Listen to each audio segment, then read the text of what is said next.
The silence was strange that morning. No laughter from the kitchen. No scent of coffee or burnt toast.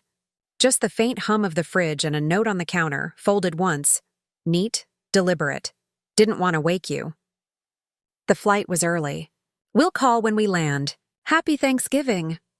I stared at it for a long time. My husband's handwriting, a steady, confident, detached. I could almost hear his voice, that practiced calmness he used when he lied. I didn't cry. I just noticed the little details, the missing suitcases, the absence of my daughter's favorite stuffed bear from the couch, the empty hooks where their coats should have hung. The entire house felt lighter, as if they'd taken the air with them, Maui, without me. It wasn't a mistake. It was a message. 3 years earlier, he'd looked at me across a dinner table and said I was the best thing that ever happened to him. I believed him. We built everything together, the house, the family, the illusion. He handled the finances. I handled the home. That was the unspoken deal. I was there for every milestone, every late-night worry, every hollow promise. And then slowly, he started turning away. Work trips, late meetings, unexplained absences, the phone always face down. I told myself I was imagining it, that love doesn't vanish, it just hides. But love doesn't lie about plane tickets. The first real clue came last spring. I found a second phone charger in his briefcase. Then a hotel receipt, 1 hour from home. On a weekend, he was supposedly golfing with clients. The name on the reservation was Evelyn, his secretary. 26, efficient. That night, I served him dinner, salmon his favorite. I asked about his trip.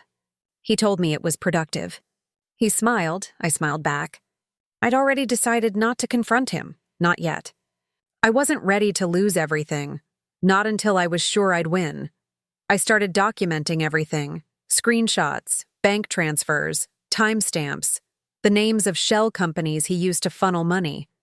Quietly, methodically, I built my case.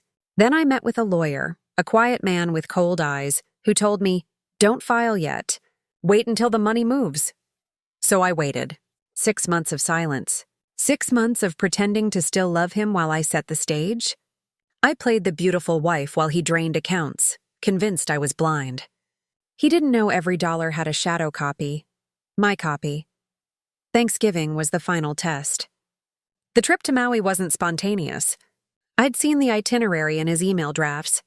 He'd booked 3 first-class seats, himself, Evelyn, and my daughter. He wanted to make it look like a family getaway. He'd underestimated me again.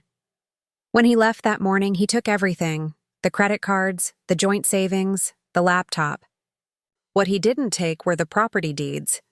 He didn't know I'd already transferred the house into my name a week earlier, using the power of attorney he'd carelessly signed years ago. I called the movers before breakfast. They arrived within hours. By noon, the furniture was gone. The art, the electronics, the designer clothes, all boxed and stored under my name. The accounts he thought were his?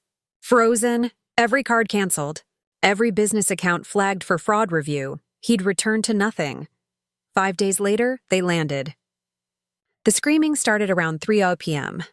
I wasn't there to hear it in person, but the security footage caught everything. Him standing in the empty living room. Evelyn behind him, pale and panicked. My daughter confused. Clutching her bear, he called me 17 times, left 6 voicemails. The first 3 were angry. The next 2 were desperate. The last one was quiet. "Please, we can talk." We couldn't. By the time he reached the bank, his accounts were gone.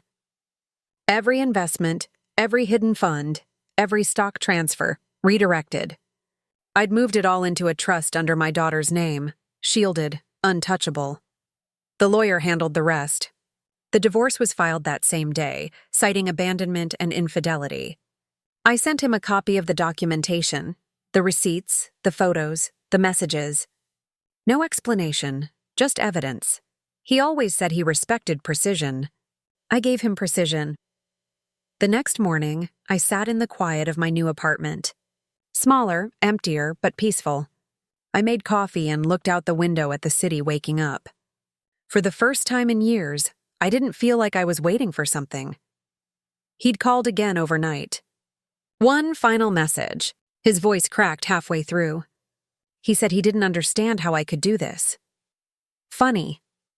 That was my question for him. People think revenge is about anger. It's not. It's about balance, about restoring the weight of what was taken. He took my trust, my home, my family's respect. I took everything else. On Thanksgiving morning, he flew toward paradise. By the time he landed, paradise was gone. And me?